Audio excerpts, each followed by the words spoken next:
I used to be known as a super worrier. Not a super warrior. No, super worrier. My family wished I'd have been a warrior. I got those years to make up for. But I'll tell you what. My advice to you is do what I finally did on worry. Give it up. Who needs it? I'm not saying it's easy. I'm saying it's worth it. It took me almost 1 year to kick the worry habit, and it was not an easy year. It was one of the toughest years I ever spent, but I finally got that monkey off my back. And I discovered you could live the most incredible life free of worry. Not free of challenge, not free of difficulty, free of worry. I learned how to do it, and you can. Here's the next attitude disease. Over-caution. Some people never will have much. They're too cautious.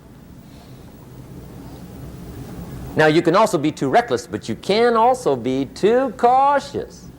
This is called the timid approach to life. And my caution was always the risk. Risk used to drive me right up the wall.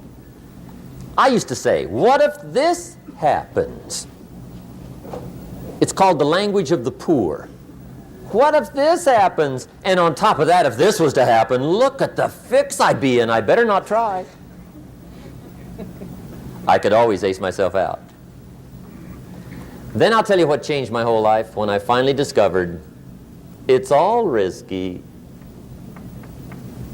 The minute you were born, it got risky. If you think trying is risky, wait till they hand you the bill for not trying. If you think investing is risky, wait till you get the tab for not investing. See, it's all risky. Getting married is risky. Having children is risky. Going into business is risky. Investing your money is risky. It's all risky. I'll tell you how risky life is. You're not going to get out alive. That's risky. The Englishman says, well, if that's the way it's going to work out, let's give it a go. Right, that's what it's for. Give it a go. Somebody says, yeah, but I'm looking for safety and security. Fine, then huddle in a corner. We'll cover you with a sheet, bring you 3 meals a day. And we'll protect you, feed you, look after you, care for you. We won't let anything happen to you, and you'll probably live to be 100. The guy said, well, yeah, I'd live to be 100. But what a way to live. Right. What a way to live, safe and secure. Don't ask for security. Ask for adventure. Better to live 30 years full of adventure than 100 years safe in the corner. And see, it's not important how long you live. What's important is how you live. Here's the next attitude disease. We're almost through with this motley list. In fact, we're almost through. Hang on. The next one is pessimism. Pessimism, the deadly disease of always looking on the bad side, the problem side, the difficult side, checking all the reasons why it can't be done. The poor pessimist leads an ugly life. He doesn't try to figure out what's right. He tries to figure out what's wrong.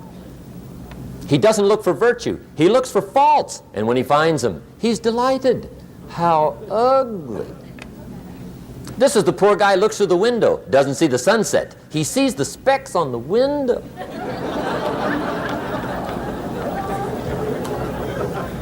And this is the poor guy, right, who rushes up, takes such leave of his senses. This guy rushes up and he says, I've got 5 good reasons why it won't work. He's so dumb he doesn't know all you need's 1. He's got 5.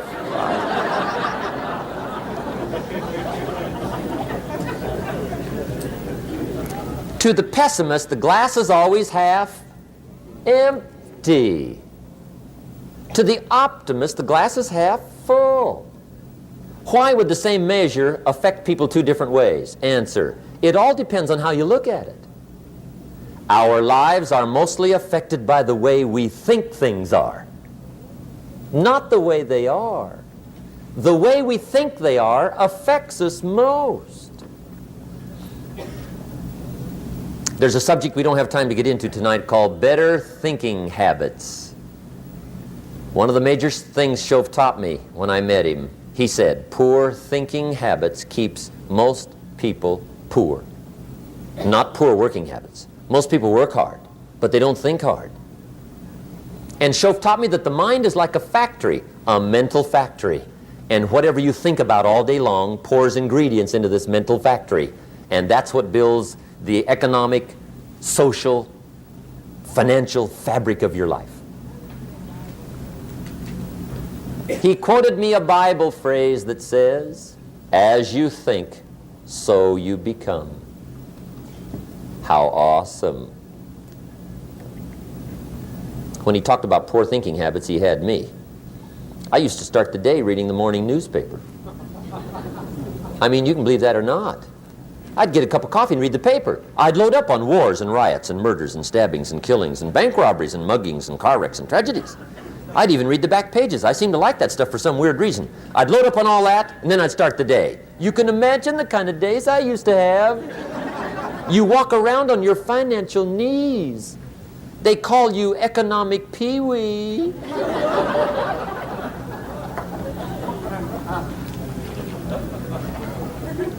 The guy says, I want to be a great leader. Wonderful. The first thing we do is follow him to his house. When we get there, we walk in and check his library, number one. Somebody says, well, why check his library?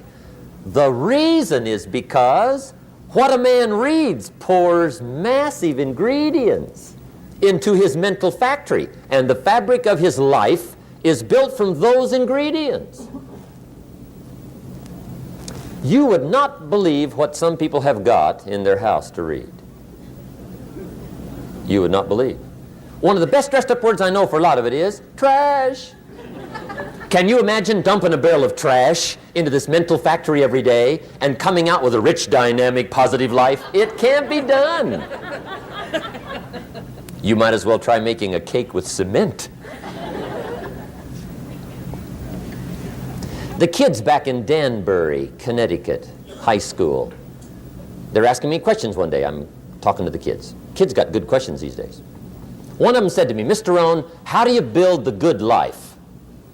I said, it's simple. It's not easy, but it's simple. Here's how you build anything. Select the right ingredients, keep out the wrong ingredients, and it starts with thought. Everything starts with thought. So you must be wise and careful what you think about, because that starts everything.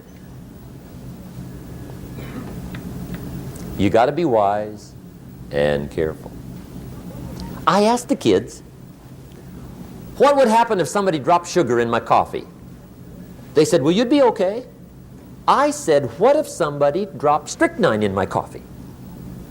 They said, well, you'd be dead. I said, correct. Lesson one, life is both sugar and strychnine. You gotta be careful. I said, what if my worst enemy drops in the sugar? They said, will you be okay? I said, what if my best friend, even by accident, drops in the strychnine? They said, well, you'd be dead. I said, correct. Lesson two, watch your coffee.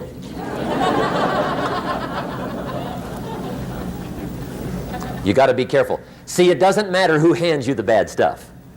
It doesn't matter where you get the bad stuff. It'll still do its damage on your bank account, wherever you get it. Mr. Shoaff gave me one of the greatest phrases when I first met him when he said, Jim, every day stand guard at the door of your mind. How important. Stand guard at the door of your mind. And you decide what goes into your mental factory. Don't let anybody just dump anything they want to in your mental factory, because you've got to live with the results. Okay, here's the last disease, and we're through with this list. In fact, we're almost through. Hang on. The last subject is very brief. The last disease, but this one is deadly. Engage in this one, indulge in it even slightly, and you might as well forget the future because it's going to forget you. Complaining, crying, whining, griping, a Bible word called murmuring. See, that'll ace your future. Spend 5 minutes complaining and you have wasted 5. And you may have begun what's known as economic cancer of the bone. Surely they will soon haul you off into a financial desert and there let you choke on the dust of your own regret. I hope I said that well, so you won't forget. It's a deadly disease. If you don't think it's bad, ask the children of Israel of Old Testament fame. Typical of us all, their story just happened to get in the book.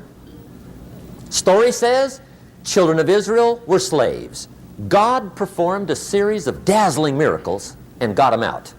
And now they're heading for the promised land. Remember the story?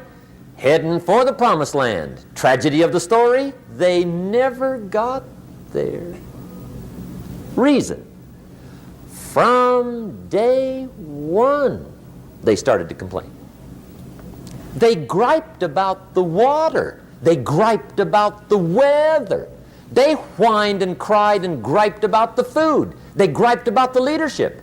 They whined and cried because it was too far, too cold, too hot, too difficult, too miserable. I mean, they whined and cried for years. Finally, God said, I've had it, trip canceled.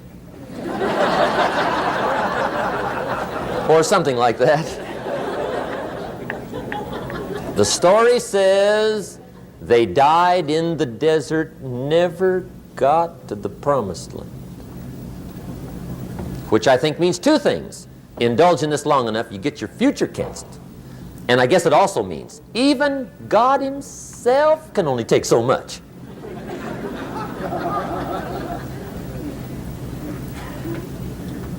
Okay. Just be on the lookout of the things that can destroy all the good you start. The war is on. And this evening, tomorrow, mentally, personally, socially, economically, you got to make sure you're winning the war. Let me just quickly give you a list of 4 emotions that can change your life in one day. Emotions are powerful. Sometimes it doesn't take much to alter your whole life direction.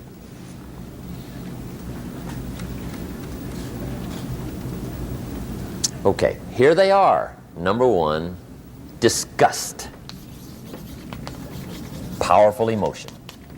Disgust says, I have had it. See, that could be the day. The day you can say, I've had it. And whether you've had it with something small or something major, the day you can say, I've had it, may not be the day it ends, but the day it begins. That's what I said when that little Girl Scout left my door when I'm 25. I give her the big lie, she leaves, I say, I don't want to live like this anymore. I've had it with lying and being broke. Powerful day. The man's finally had it with mediocrity. He's had it with being a loser. He's finally had it with those awful sick feelings inside, knowing his wife is at the grocery store looking at 2 cans of beans, one marked 37 cents, one marked 39 cents. And the guy sick inside knows his wife's going to buy the 37-cent can, and she doesn't even like the brand. Do you know why she's going to buy the 37-cent can? To save 2 cents. The guy sick inside finally says, I've had it. Being on my knees in the dust looking for pennies? We're not living like this anymore.